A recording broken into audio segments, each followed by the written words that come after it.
Hello and welcome to Optimal, the podcast. I'm your host, Dr. Dicken Weatherby, and this podcast and my website all focus on one thing, and that's the quest for optimal health.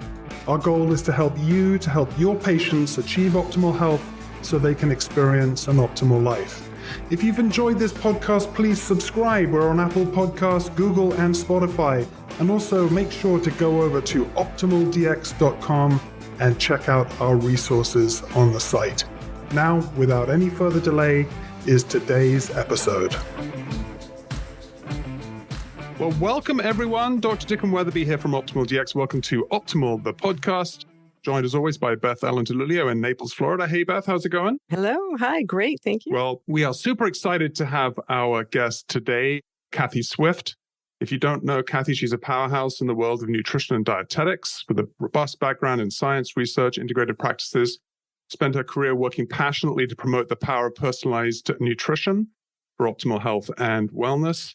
She's known for her unique approach that merges a conventional nutrition with integrative and functional medicine practices, making her a pioneer in the field. She got a master's degree in nutrition from Arizona State University. She's a registered dietitian, licensed dietitian, nutritionist, fellow of the Academy of Nutrition and Dietetics. She's pioneered leading functional nutrition programs at Dr. Mark Hyman's Ultra Wellness Center, the Canyon Ranch Health Resorts in Kripalu Center for Yoga and Health. She's been the Nutrition Education Director for the Center for Mind-Body Medicine's highly acclaimed Food as Medicine professional training program for over 20 years.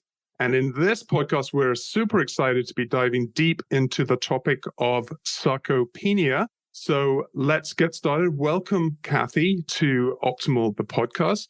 So what sparked your interest in sarcopenia and muscle health? Well, thank you. Thank you for inviting me to be here with you both today. And yeah, what sparked my interest? Well, when I think about it, it goes way back. Actually, when I was a nursing student, this was decades ago. And way back then, one of my responsibilities on the evening shift was to give patients a bed bath and do a massage to help them relax and prepare for a good night's sleep. And what I observed back then was that in my elderly patients, really, I was massaging this very loose, flaccid, bony skin. So it really started with that observation, like where did the muscle go? And then years later, my mom was battling ALS.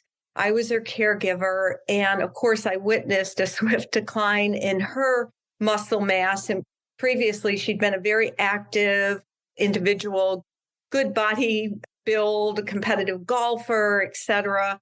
And as the disease progressed, of course, that changed. And then for me personally, years ago, I battled, I'm going to call it the beast of Lyme disease. And I had some significant neurological and cardiovascular complications, which limited my own physical activity for many months. And I too observed a loss of muscle strength, whereas previously I'd been very, very active. So I began digging deeper into the literature on muscle health and have made it a priority in my own clinical practice. And just out of curiosity, I did a search at the clinic that I work at, a functional medicine clinic, and we have a very large patient database. It's many thousands of patients. So I went into the electronic health record and I searched for the diagnosis of sarcopenia. And guess how many patients had the diagnosis of sarcopenia? You want to take a guess?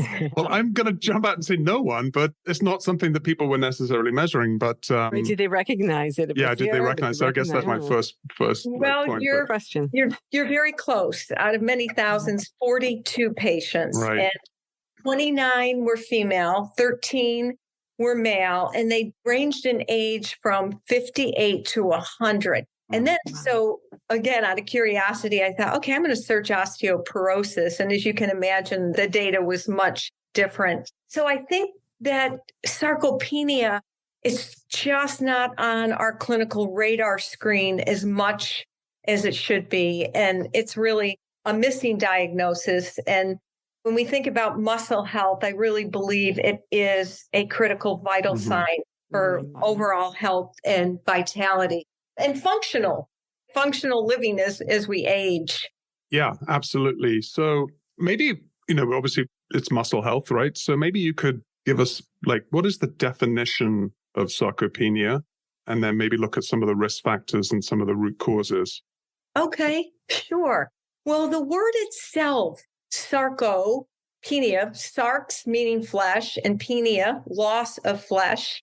And it's the progressive decline in muscle mass and strength. And again, associated with morbidity and mortality. But some background is quite interesting on this diagnosis. It was actually first described in 1989 by Erwin Rosenberg as the natural phenomenon of loss of skeletal muscle mass with age. And then there was a period, 2010 to 2014, where we had all these international study groups that they repositioned it as a disease and oriented the definition to include muscle function. And then in 2016, it was officially a diagnosis in the ICD-10, and that's M62.84. So look right, for it. There you go, yeah. And then later, obviously, there's lots of continued working groups on sarcopenia, and they had clinical practice guidelines, and it encompasses decreased levels of, there's the muscle strength, the loss of that, the muscle quantity or quality, and the low physical performance. And so the prevalence data in looking at this it's very high. The worldwide prevalence is up there at about 1.2 billion and expected to climb dramatically. And as far as the risk factor, as I mentioned, age, of course, and it's been said, I guess, that our physical function starts declining, yikes, in our third decade, but then a steeper decrease in those of us who are over 50. Interesting, as far as gender, it's kind of a gray area. Some of the research I looked at, it shows a higher prevalence in men, whereas other women, so it's kind of a who knows.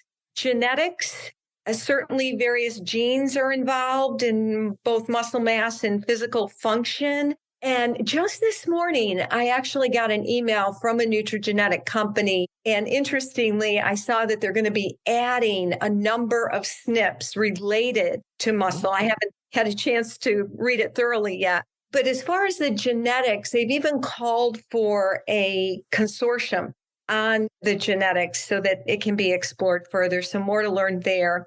Of course, there's lifestyle factors, smoking, excessive alcohol, and the revenge of the sit, as we say, the physical inactivity or the bed to sofa lifestyle, which is, of course, significant. Not surprisingly, malnutrition, both calorie and especially protein intake. And I think with that, we also want to be thinking in working with our patients about the psychosocial factors. That can't be underestimated. The loneliness, depression, aloneness, lack of social networks that all impact the eating experience. And then, of course, endocrine, especially anabolic hormones, testosterone, DHEA, and there's some evolving research on the role of thyroid hormones. And then comorbidities. Of course, we've got obesity, and then there's the sarco-obesity, the twins of sarcopenia and obesity. We have osteoporosis and osteosarcopenia. And any condition, whether it's a GI, neurological, others where there's an inflammatory process. There's some fascinating research going on looking at COVID-19 impact in sarcopenia. And so those are some of the major risk factors. And something, I guess, that wasn't foremost on my mind was, how does early life history impact this? And it has been shown that low birth weight, and these are things we can't change, right? Age, but in early life history, low birth weight has been shown to predict lower muscle mass and strength in adult life. On the plus side, breastfeeding, which is what I actually did my graduate research on, is been associated with greater lean mass in later life. And of course, good childhood nutrition so that child can attain peak muscle mass. They're not trying to catch up, so to speak. Exactly. Yes. Yes. Yeah, Kathie, if I might ask a quick question about what they might have called natural loss of muscle mass with aging. But if someone kept up the same level of physical activity and their same protein intake and things stayed the same, do you think they'd still have increased muscle loss with age? That's a great, great question. And what we absolutely know for a fact, and I know we'll talk about diet, but is that there is a synergism of exercise and diet. Mm-hmm. Exercise is really crucial. And so the partnership of optimizing nutrition with exercise, and I'd love to talk a little bit more about the exercise piece later, I absolutely think, and it's been shown that this steep decline does not have to happen, fortunately. I wondered too about, and there's something I've been looking into fairly recently, is sort of the catabolic anabolic concepts in the human physiology. And obviously, as we're a younger age, we're probably more anabolic. And then we sort of lose that anabolic reserve, so to speak. And then the catabolism starts to come in. Chronic inflammation, what they call inflammaging. Oftentimes there is low calorie intake for some certain types of demographics, key nutrient deficiencies. Gut dysfunction can't be overruled in this particular situation. So do you see like a tendency or trend in our aging population towards more of a catabolic state where we are actually breaking down muscle tissue in order to free up available amino acids? And then obviously looking at the neuroendocrine cycle as well, the testosterone deficiencies, the DHEA deficiencies and things like that. Deficiencies is not the right word, but low output as we age. Just wondering if you've noticed that plays a role as we're more catabolic as we're aging, and what potentially we could do to reverse that. Yes, it absolutely plays a role. In fact, if we tend to, from a dietary nutritional perspective, get very protein centric and get protein tunnel vision. And one of the reasons it's been shown that as we age, we need more dietary protein because of anabolic resistance, which is this phenomenon where we require higher dose of protein to achieve that same response in muscle protein synthesis versus younger adults. So one of the first studies that I think took a good hard look at all of this was back in 2013, the Protage study group. And what they looked at was the protein needs for people over 65. As we know, older people is defined differently in each study, but generally speaking.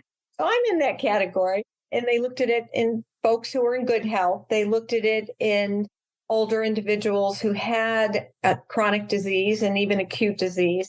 They looked at the role of exercise along with dietary protein. I've already mentioned how critical this synergism is. They looked at specifics about the source of protein, the timing of protein intake, and they also looked at functional outcomes to assess the impact of muscle loss. And I'll just kind of summarize based on the literature I've reviewed what key findings of that study going way back and others since that time up until now have found. You bet, it's confirmed. We do need more dietary protein. In fact, the minimum that's been suggested is 1 to 1.2 grams per kilogram body weight per day.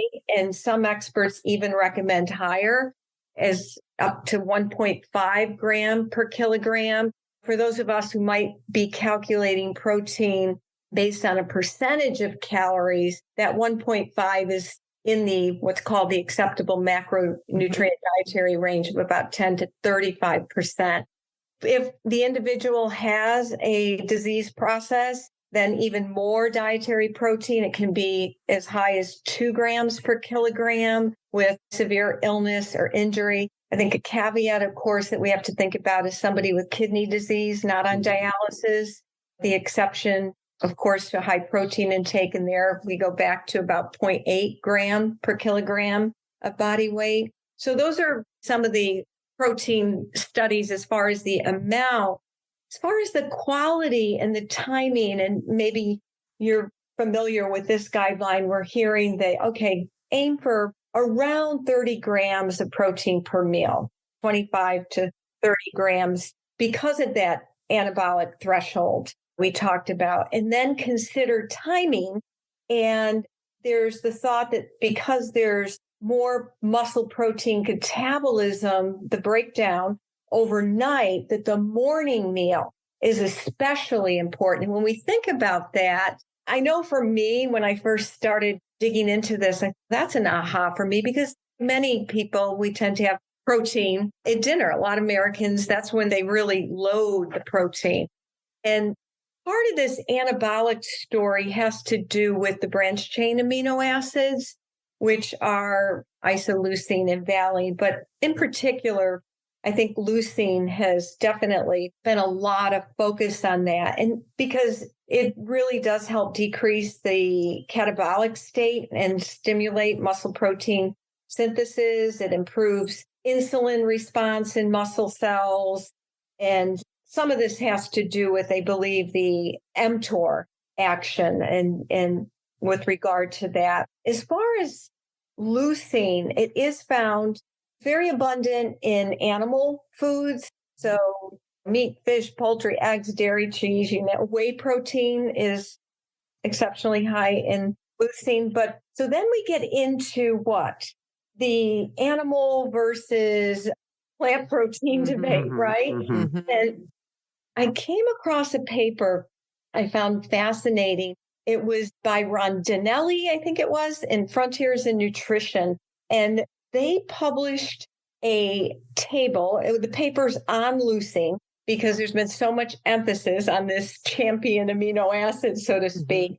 And they published a paper that outlined a table with breakfast, lunch, and dinners that, guess what, included 25 plus grams of protein at each meal with 3 grams of leucine, because that's been this kind of target amount that's believed to help with this anabolic state. I want to mention that for vegetarians, you bet you can find leucine in addition, somebody's lacto-ovo, in addition to cheese and beans like adzuki, black beans, seeds, squash seeds, peanuts, soybean foods, almonds, corn. So you can definitely get it. And the thing about the plant versus animal protein debate, and it's been significant, I will say. In fact, I came across a paper just published recently in JAMA, and it was about personal and planetary health. And we're all concerned, obviously, with the health of our planet. And it was the connection with dietary choices. And they did end up recommending adopting this lower meat dietary pattern for both health and sustainability. So what's interesting is the studies on plant versus animal protein. As far as sarcopenia, they had different findings. And many of the studies do support animal protein sources superior to a plant-based diet. And as we know, a plant-based diet is what? It typically does include meat and other animal products. So plant-based, and really more what we think about like a flexitarian. But yeah, so whereas other studies have shown on this animal versus plant, have shown some conflicting results when it comes to sarcopenia. And again, interestingly, the major difference has to do, they believe, with this muscle protein synthesis and the branched chain amino acids. And one of the papers in particular that I thought did a pretty good job, and it was a recent paper, I think it was in 2022, was one on this whole topic of plant versus animal, was Matthew Ewey, E-W-Y, and it was entitled Plant-Based Diet. Is it as good as an animal-based diet when it comes to protein?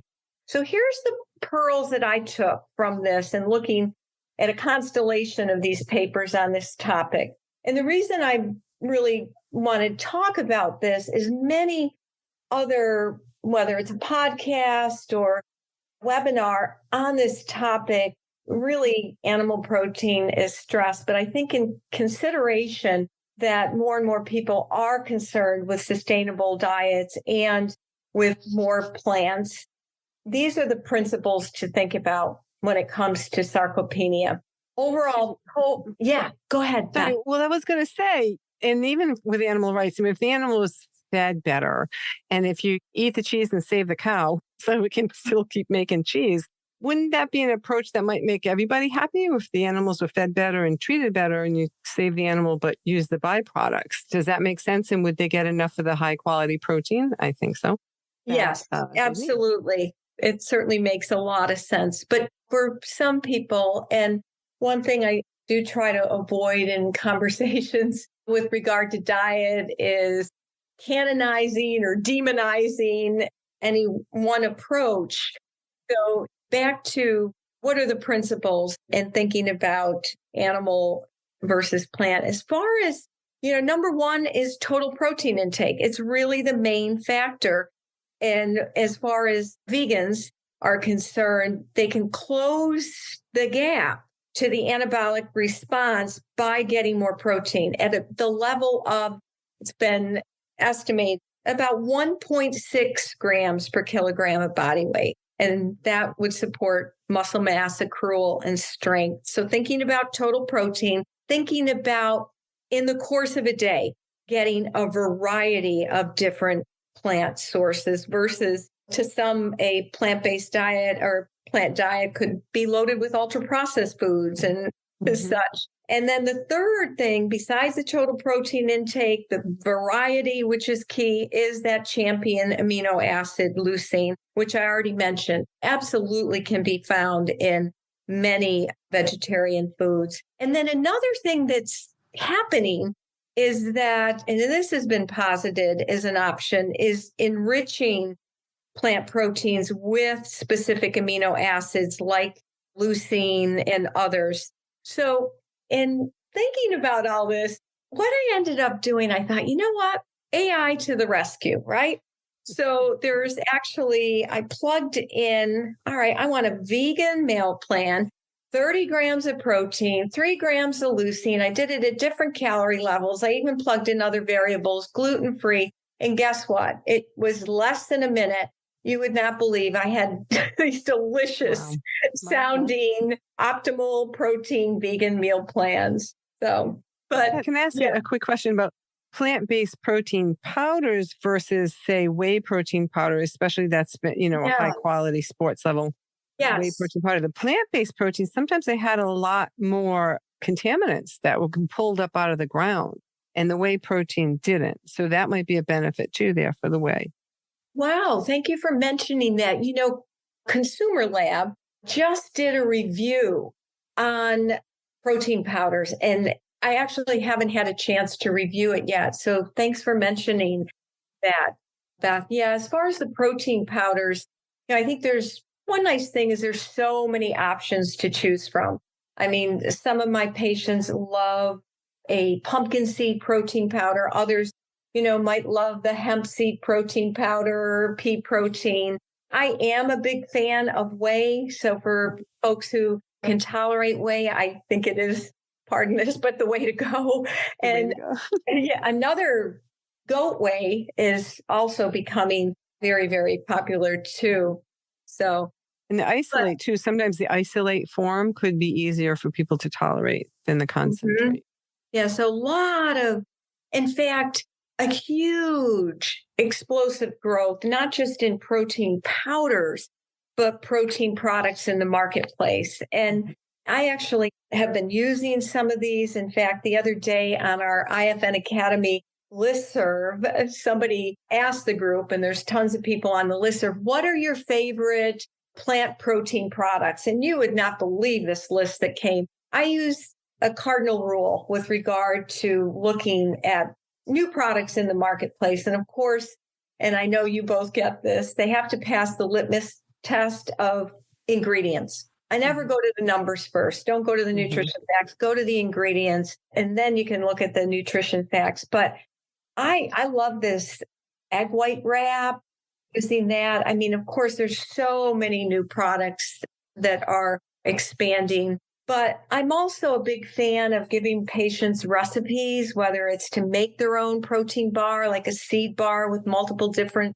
seeds, make their own snacks like chickpea nuts or edamame. I mean, there's so many wonderful, delicious ways to get it.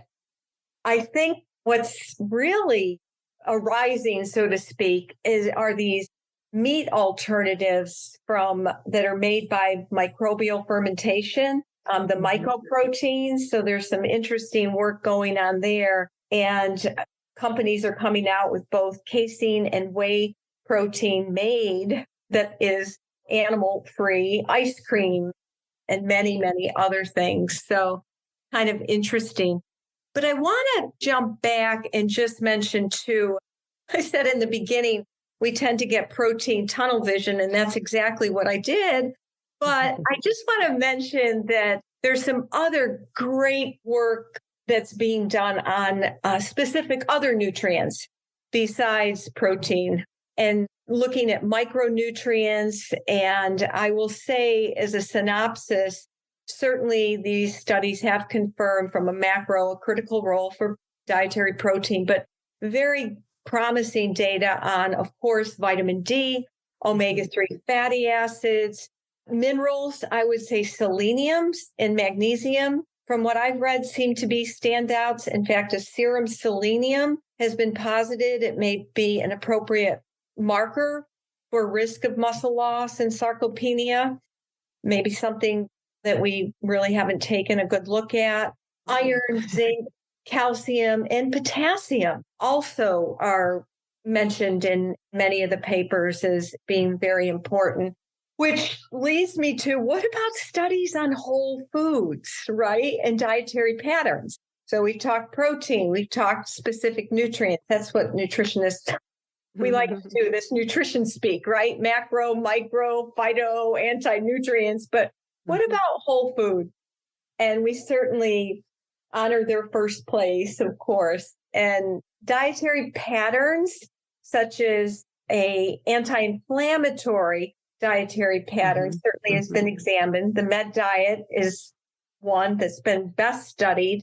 And just this year, there was a review of the Med diet and sarcopenia, and in general, not surprisingly, positive role in muscle mass and function. But could I clarify, Kathie? So you mean the Mediterranean diet? Yes. As we know, there's great variability, right, in the Mediterranean population. And that's something the researchers point out. They want to look at that closer. But another study that really captured my attention was titled Myoprotective Whole Foods, Muscle Health, and Sarcopenia. It was by Antonetta Granick and others. And what they did is they did a systematic review of observational and intervention studies in the last 20 years. And so it was like 28 studies. They got it down to older adults. And this, they included folks who were 50 years and older, both male and female, all races, ethnicity, various settings, community, care homes, hospitals around the world. They defined whole foods, what they meant by that. That was nice, right? And it was whole foods. The only other thing, meaning, meat, fish, poultry, eggs, fruits, vegetables, dairy foods, well, yogurt and cheese were the two, and grains, legumes, nuts, seeds.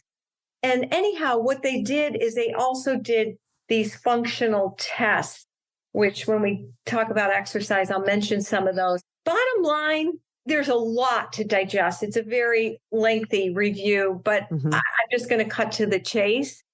They found strong and consistent evidence for the benefits of lean red meat and non-liquid dairy. So Beth, you mentioned earlier about the cheese. Yes, yogurt and cheese. And then not surprisingly, if we think about dietary patterns and anti-inflammatory, a higher intake of both vegetables and fruits was associated with better muscle strength and function. So, yes, think protein holding first place, but also certain nutrients, micronutrients, and of course, whole foods, a healthy whole food dietary pattern. Well, I always think of a puzzle, right? You can never see the whole puzzle until you put all the pieces together. So you can hold up that really important central piece, but you still need those other pieces put together so that you get the whole beautiful picture. And I think of our diet like that, or our nutritional approach. Yes, I absolutely, love that. It really is a masterpiece. We want to think about this holistically. Kathie, I was wondering if we might back up just a little bit. I love listening to two nutritionists talking about nutrition and stuff. It's fantastic. You guys, jumping to the conclusion. I'm always interested in how do we assess, because I'm a diagnostic guy. But so I'm really curious. So let's say this concept of sarcopenia for our listeners is a relatively new concept, and we can understand that as we age, we lose muscle. This is a progressive condition, correct? You don't suddenly wake up one morning at the age of 70 and have sarcopenia. Mm-hmm. It's a long stage progression. So I'm presuming that there are potentially even stages of sarcopenia that we might be able to identify. Mm-hmm. And so I'm curious about the assessment side of it. Are there labs, blood biomarkers, organic acid markers, or even functional nutrition type testing? I know that, whether or not you can stand on one leg or balancing or grip strength and things like that. What are the sort of the assessment criteria that you would look at and maybe explain to some of our listeners about ways that we can look at our patient base and go, gosh, this person is at risk for developing sarcopenia. Let's intervene now. Let's start doing the work to not only make sure they're getting enough protein, but making sure that protein is digested and absorbed and utilized and taken up by the muscles. And the muscles have the right stimulus to grow and synthesize from all the available amino acids. Could you speak to the assessment side a little bit? Yes, absolutely. And a couple things certainly come to mind. One, and I don't think we're doing this enough in practice, I think that integrating some simple, validated, reliable tools can be really, really helpful. Example, for assessing nutritional risk, there's this mini nutritional assessment. It's a 6-question sensitive tool for assessing risk. You can just download it. Anthropometrics, of course, very, very important. And has there been an unintentional weight loss? Might we get a mid-upper arm circumference or a calf circumference if possible? Some patients might bring in body comp analysis. In our clinic, we actually are using a bioelectrical impedance, and that's great. We're going to be also, and I'm thrilled about this, I brought it up, and we're going to be doing hand grip strength as a part of all our initial assessments, because that's been well validated. There's also a SARC-F screening tool. So some listeners might be interested in integrating that into their patient questionnaire. You can just download it, and the SARC-F means S for strength, A for assistance in walking, R rising from a chair, C climbing stairs, and F falls. And with regard to other assessment tests, before we get into the lab biomarkers, things that we could easily do and check. In fact, we might do this on ourselves. One is the 5 times sit to stand test. And it's been found to be very reliable and valid for, determining lower limb muscle strength, balance control, fall risk, and even exercise capacity. Basically, you just ask the patient to sit in a chair with their arms folded across their chest, and then they're going to stand up and sit down 5 times in a row as fast as they can do that safely. And you time them, and there's age bracket times. For example, 50 to 59-year-olds should be able to do it in around 7 seconds. And then it increases. 60 to 69 years is, anywhere from 8 to 12 seconds and such. So that's something we could all do on ourselves, which I think is important. Another functional test is the timed up and go test. Same thing. A patient is sitting in a chair, and you have them walk a line that's 10 feet or 3 meters. So they stand up from the chair, they walk to the line, they turn around, and they walk back. And they should be able to do that in less than or equal to 12 seconds. That's called the tug test. And you can download all of these tests. They're available, just Google it.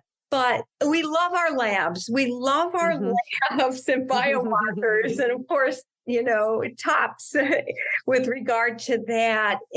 But those types of things you're talking about, I think, are so important because it engages the patient and is a very quick reference point to them. If they don't make it in that 12 seconds, you've now demonstrated to them in a very concrete way that there's something not quite right. And same with the sitting to standing test.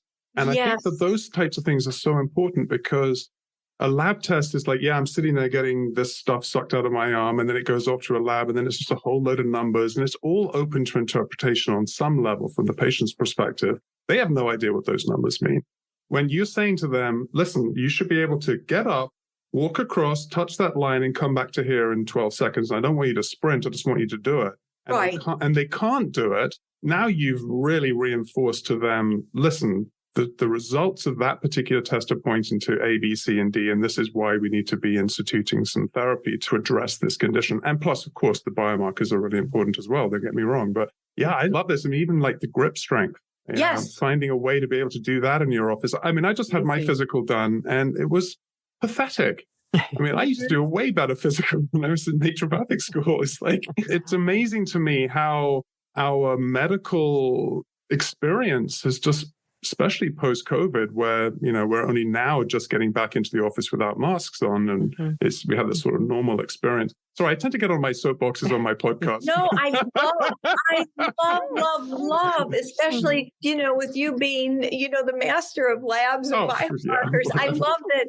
I'm so glad I brought those tests up. And yes, even in my own life, I am now periodically, checking myself and how many seconds am I doing the chair test and the walk test. And another thing that comes to mind as you shared that is, sometimes labs, going over lab data when a patient sees that something's flagged, there can be a lot of fear involved too. And when I review labs, I always try to start with the good findings, these beneficial findings, and really, strategize on the labs we want to optimize. But yes, actually, I'm thrilled that, again, the clinic that I work at, that we're going to be focusing much more on this and using those functional, very simple tests. And we don't have to be, I love my physical therapist colleagues. I refer to them all the time,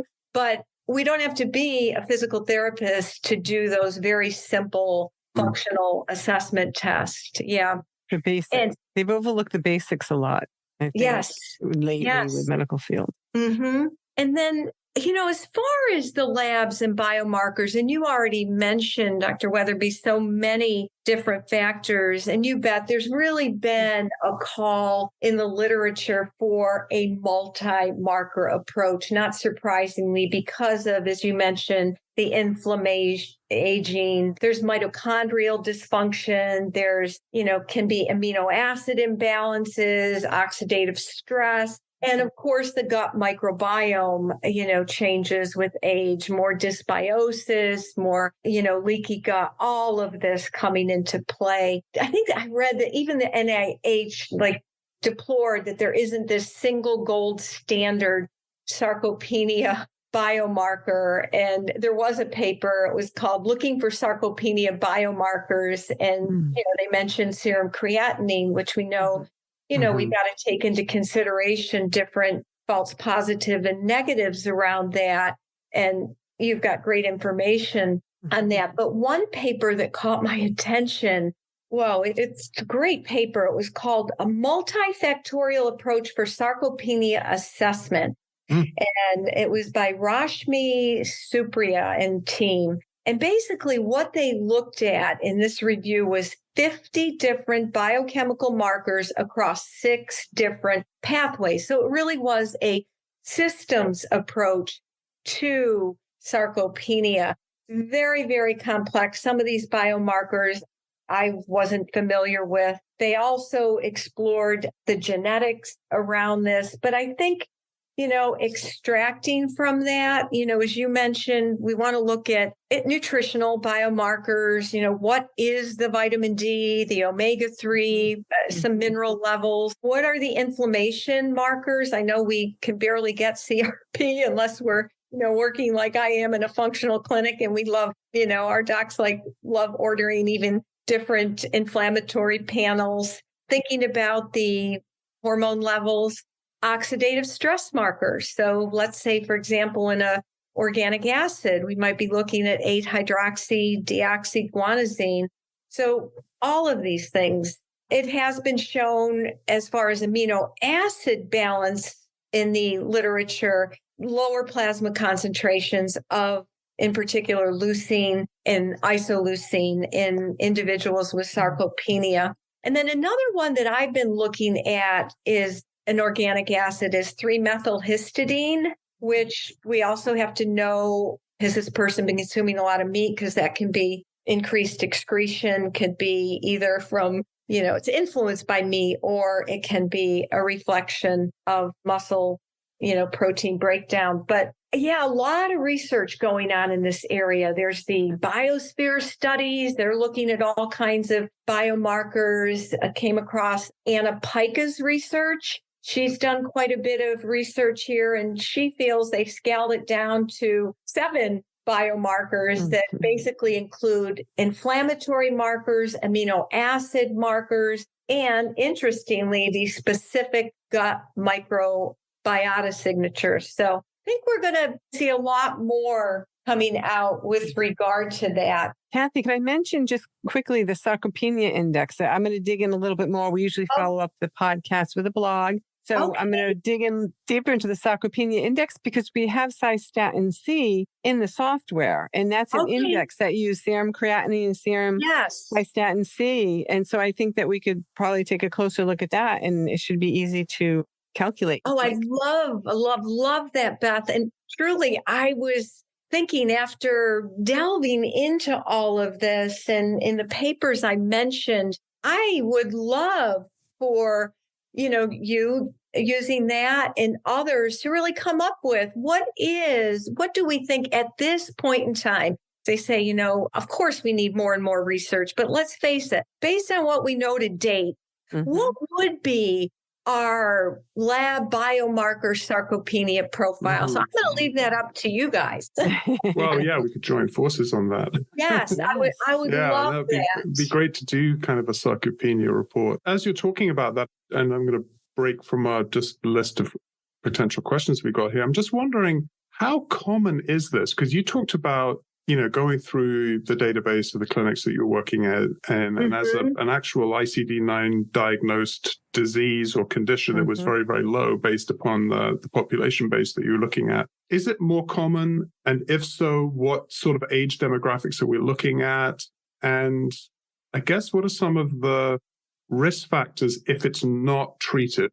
And by that, I'm kind of looking at what age groups are we looking at as at risk? And if we don't treat it, what are some of the problems associated with it? I'm presuming the risk of falling and hip fractures probably goes way up when you've lost absolutely mass. Sense of balance goes off. Any thoughts on those questions? Yes. The first one, there's some decent prevalence data on 50 to 70-year-old, that group. And then certainly, 70 to 80. There's been some very, very limited research on what they're referring to as the very old, but it can be as high as 20% in the 50 to 70, and it can be even as high as 50% in 80-year-olds older. And really, the things that you mentioned, falling, risk of falls, and as we know, I don't want to quote the statistic because I can't remember it exactly, but it was a very high percentage of individuals who, when they break a hip, that how many do not recover, right? So increased mortality, other conditions, of course, that emerge from the disuse and such. And so it's extremely, extremely serious, which is really why we want to be more muscle-centric in our clinical evaluations. If I may mention too, I found a study, usually think of people at risk of diabetes, a higher creatinine, they go into renal failure, you have to watch them. But there was an article, a lower serum creatinine was associated with an increased risk of type 2 diabetes. So those who had a level between 0.4 and 0.6, they had a much higher risk of having type 2 diabetes versus 0.71 to 0.8. And of course, our ODX range is 0.8 to 1.1. So the lower end of creatinine, not only a risk for sarcopenia, possibly a sign of sarcopenia, but possibly a risk of type 2 diabetes or an association with type 2 diabetes. So yeah, this is a whole puzzle that we could all put together. Yes. Well, I'm conscious of the time, and we've delved into proteins and whole food diets and plant and animal-based proteins. I'm wondering, maybe for the last few minutes here, whether, Kathie, you could share your experience around supplements, definitely talk a little bit about exercise. We can or is there any other aspects of diet that you want to touch on? Because we've defined what it is. We've defined that it's affecting a very large amount of our aging population. It has major risk factors for morbidity and potentially even mortality if it's not corrected properly. So now it's like, okay, we've identified what it is. How do we go about backing people away from it, increasing their muscle mass, functional muscle mass through diet, lifestyle, exercise, nutrition, and that kind of thing? So you guys are the experts on that. So I'm going to let you delve in. Yeah, well, I'll just touch upon supplements. And as we know, we certainly have to personalize what dietary supplements may be helpful for one versus another person. So personalization obviously is a given, but I'm just going to mention what I think of more or less my swift picks on and where I'm thinking about supplementation. We talked about whey protein. That certainly is high on the list because it is a potent stimulator of muscle protein synthesis. The branched chain amino acids, in particular, leucine. I actually myself have started using a supplement that does have, the 3 branched chains in it, and creatine. And I actually use creatine even with my mom, as I mentioned, who had ALS. And, so that's another possibility. And there's different recommendations, there's a lot of variation in studies on creatine. It ranges from a dose of 1 to 20 grams and all over the place. But even a dose of maybe about 3 grams a day can be well tolerated. I do always check the natural medicine database. I was surprised to learn that, as far as, interactions, and I learned that levodopa, if somebody's on levodopa, that be cautious with leucine because there's an interaction. It actually decreases its absorption. So a lot of things we have to think about, especially with regard to supplements. Couple others, certainly, if the vitamin D level is, tanked, vitamin D, very, very important. And I mentioned the omega-3s. And then there's others on the horizon with regard to research.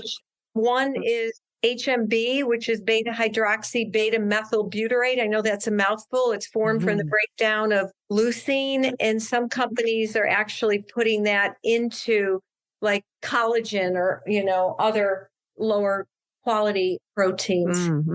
So exercise, I definitely want to touch on that. And, it's so many benefits. And of course, we know general recommendations of cardiovascular and strength training. There was an article recently, it was in Medscape. How old is too old to start strength training? Check it out. It's got a wonderful handout with options, just even for our patients to start with. What are their activities of daily living?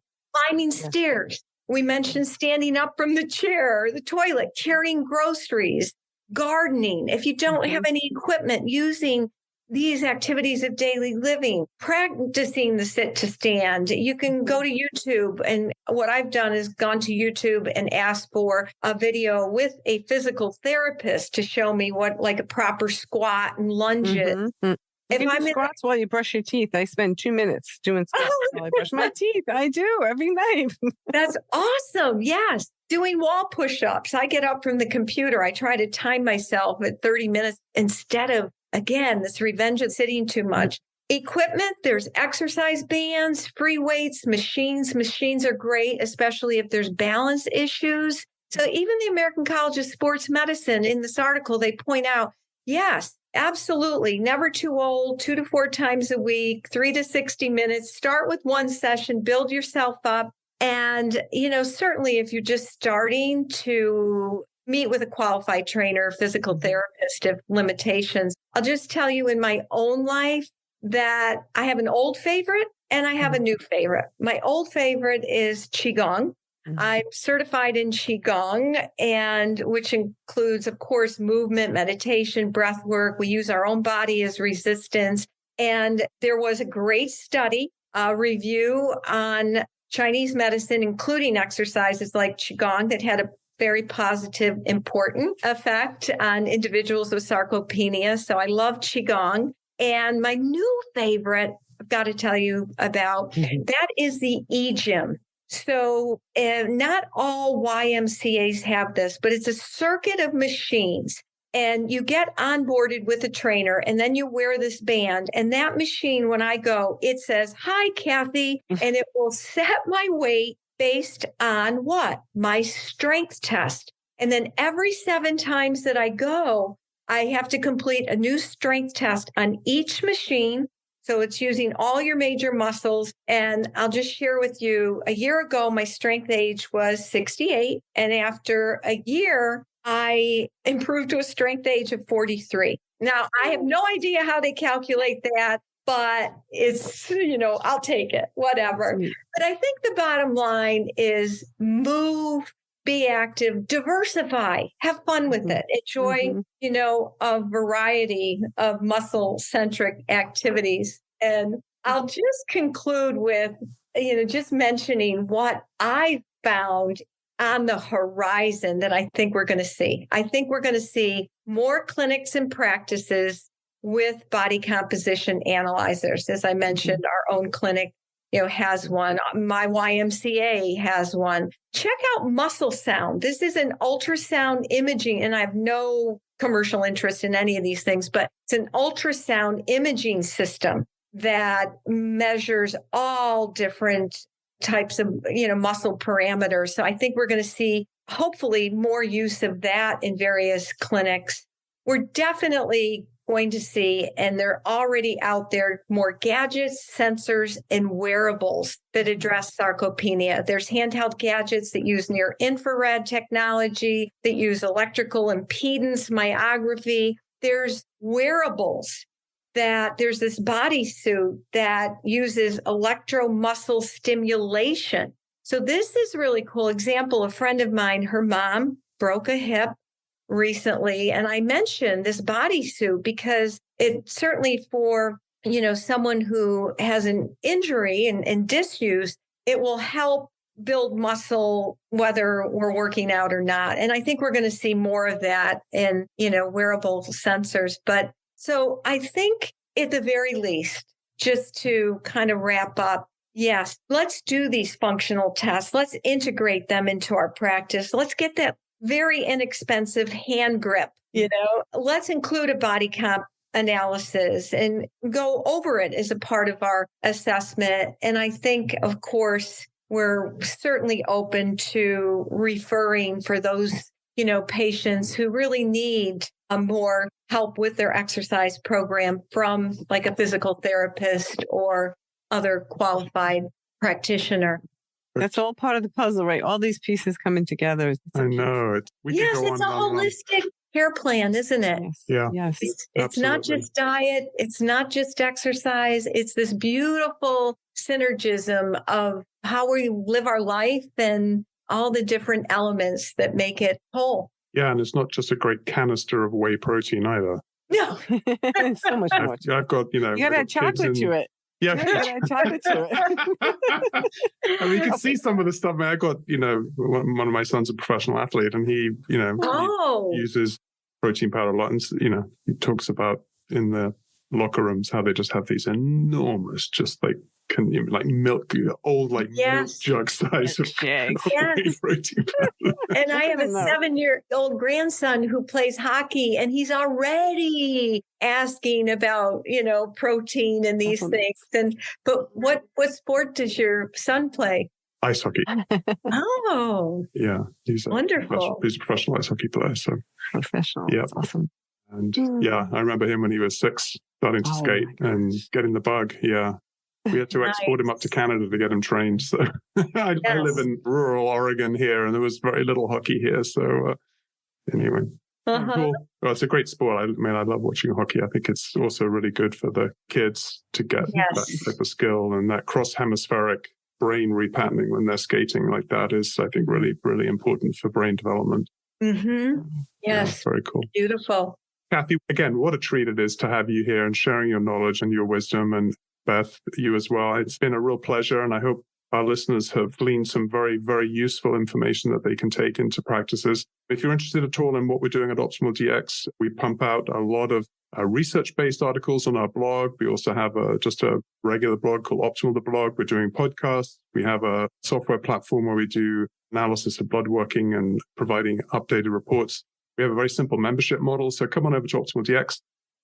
Kathie, thank you again very, very much for your time and your expertise today. Any other parting words for our listeners? Well, I think move, stay active, enjoy, and yes, let's collaborate on that sarcopenia. Yeah, reporting. That would be awesome. I'd love that. Beth, thanks so much for your time as well. For all of you out there, stay tuned for another episode of Optimal the Podcast. Thanks for listening. Take care.